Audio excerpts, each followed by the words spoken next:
The support build will actually do more damage. I think the burst just gives it too much.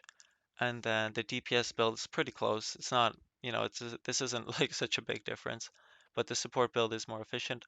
Otherwise, if you're out of your E, the DPS build is much, much better.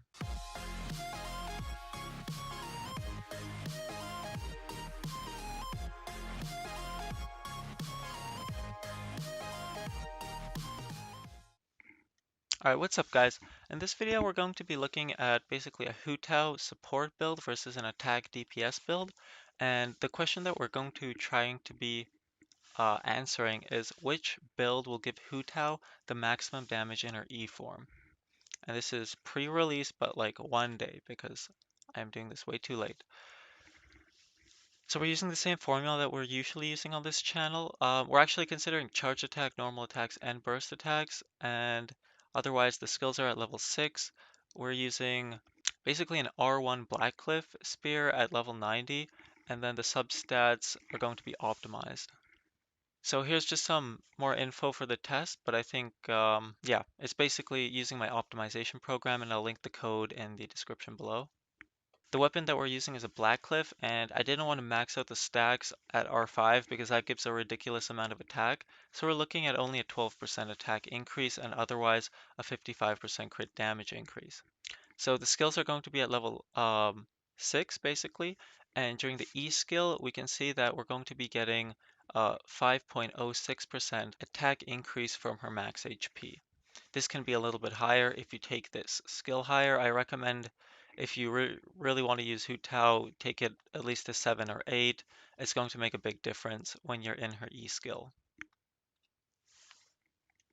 So for the artifact main stats that we're considering crit rate, elemental bonus, and attack main stats. So the elemental bonus is going to be a pyro cup. And then for the damage build, we are considering the two-piece Glad effect, which is 18% attack, and then two-piece Crimson Witch, which is 15% pyro damage bonus. For the burst support build, we're going to be considering a two-piece Noblesse, so that'll be 20% on her burst, and then a two-piece Crimson. So the burst support build is going to be lacking a little bit on the normal and charged attacks, but it should be doing more on the burst attack. And for the main stat, we're using an HP percent main stat instead of the attack one to see how much of a difference that'll make. So these are the stat distributions for each of the builds. Um, the substats actually got switched around for the support build with no E, and we're going to talk about that a little bit. But because it's lacking so much attack, it started rolling into attack. All of the other crit rate and crit damage rolls were actually very, very similar.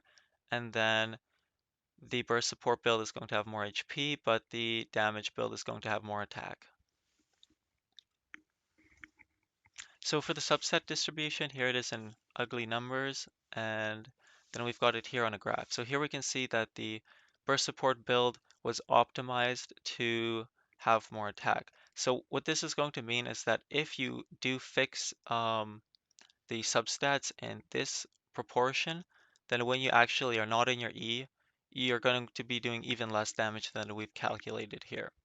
For the DPS builds, there's not actually a change between the two, and so these numbers would actually be accurate. But we're not actually able to optimize the burst support build, or we, we're not able to optimize the burst support build if we're focusing on it in the E form. So once again, just to point this out, for the support out of E, these numbers, you would not be able to get these numbers if you have built an optimization for being inside of the E skill. So these numbers should actually be even lower. But for our purposes, we're just going to go with these. Here are the numbers. You can pause and look at these in more detail. All right, and so here's some graphs. So basically, the DPS, so for a normal attack, we can see that in the E, the DPS will, it's almost the same, but the DPS will do a little bit more. And then out of E, the DPS will do much, much more. And using these substats, this will be even lower. So you can see how if you want a normal attack, you really want to use the DPS build. If you want to charge attack, we can see the DPS build is doing a little bit better. If you change the Noblesse 2-piece to a Gladiator for this kind of support or burst HP build, then this can get a little bit higher and it can be a little bit closer to the DPS build. Um, but the DPS build is doing much, much better out of the E form than the support build is doing for also the charged attacks. On the burst damage build, because we've got Noblesse, we're getting a really big burst increase. And so if your goal is to kind of make your burst do as high a number as possible, then this seems to be the way to go. The attack percent isn't giving enough here.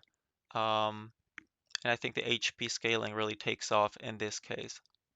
Otherwise, if you're out of your E without the HP scaling, this could be a little bit higher if you had attack percent like a Gladiator 2-piece, but without the HP scaling, you can see the DPS is doing better also. So then doing a cumulative damage estimation. So basically, what we did to get this number is that the normal attack multiplier that I used was the average of all of the level 6 of her attack sequence. So I think she has like 5 attacks. So we're not considering frame cancel or animation cancels or just partial hits. I just took all of the numbers, which I think was 7 hits, added them up, and then averaged them. And so basically then to get the cumulative normal attack, I multiply the average damage by 7. And then for the charged attack, I just roughly said, so basically this cumulative is considering a sequence of 7 attacks, so a full normal attack sequence, 2 charged attacks mixed in, and then 1 burst. So then the charged attack value is multiplied by 2, and the burst value is multiplied by 1, and then these are all added up. And this is sort of how it looks like. So we can see that if you kind of distribute or you use all of these moves, um, the support build will actually do more damage. I think the burst just gives it too much. And then the DPS build is pretty close. It's not, this isn't like such a big difference, but the support build is more efficient. Otherwise, if you're out of your E, the DPS build is much, much better. So for the cumulative damage sum, so this is if we consider we are 50%, so yeah, 50% of the time in our E and 50% of the time out of our E. So this is assuming also, so you would do a whole normal attack sequence, so 7 normal hits, 2 charged attacks, and 1 burst in your E, and then the whole thing again outside of your E. So it's giving a 50% weight to the cumulative values for being in your E and out of your E. And using a burst out of an E, I think is not a good idea, and it's definitely not a good idea for the support build. So you can see definitely if you want to use Hu Tao like 90% of the time, then the DPS build is um, better. Basically, the more you use Hu Tao out of her E, then the better the DPS build is going to be. So in conclusion, crit rate and crit damage substats are the best. All of the rolls basically went into crit rate and crit damage. You don't want attack rolls, so HP and attack percent rolls are secondary, so they're good to have. But if you get more crit rate and crit damage, that's what's going to give you more damage. For your max damage cumulative potential in the E form, the burst support is slightly better.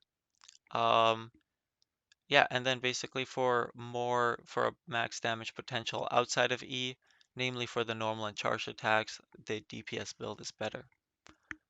The main stats and artifact effects can be changed to sway one way or another. So if you want to do an HP based build, so that you have more E scaling, but you don't really care about the burst, then you can switch that Noblesse to Gladiator and you're going to approach this max damage, or sorry, the DPS build that was shown here.